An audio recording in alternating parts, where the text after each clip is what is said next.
Hello friends, आज चलते बनइबा काबुल चना तरकारी। आसन देखा रेसिपीटी। काबुल चना को राति सारा भिजाई रखी दिंतु। सका उठिकी प्रेसर कुकर 4 ରୁ 5टा सीटी लगे दिंतु हल्का लुण पकईकि।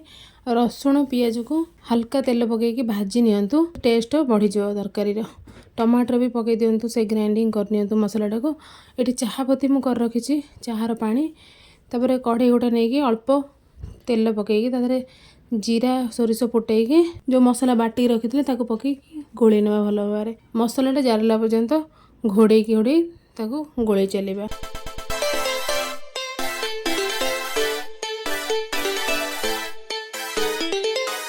मसला टिके हल्का जरी आसले तादरे आम सब घरे व्यवहार करते सब मसला हल्का हल्का पकईदबा।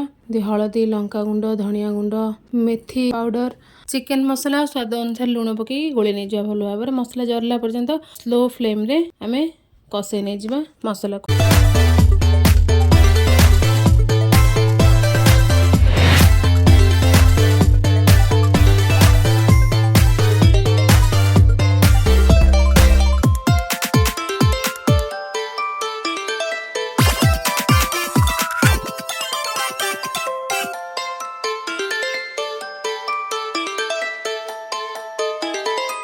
मसला हल्का जरी आसिले काटी रखिथिबा पियाज, कंचा पियाज पकई गोले नेबा। तादरे टेस्ट टिके बढ़ी जाए। किछ समय पियाज कषे नेला परे जो काबुल चना सिझेकी रखिथिले ताकू भी मसला पकई गोले नहीं जा भल भाव।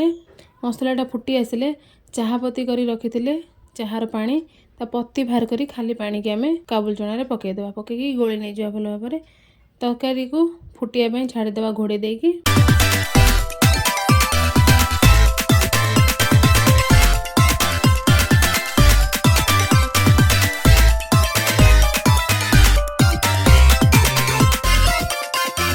आपन जति ग्रेवी रखा चाहते से ग्रेवी रखी सारा पर चना को टिके हल्का हल्का दबे नहीं जावा चामच रे।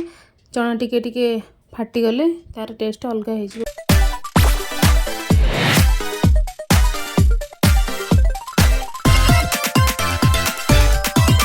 मो रेसिपी भल लगुले गोटे लाइक शेयर सब्सक्राइब करंतु। Thank you. जय जगन्नाथ।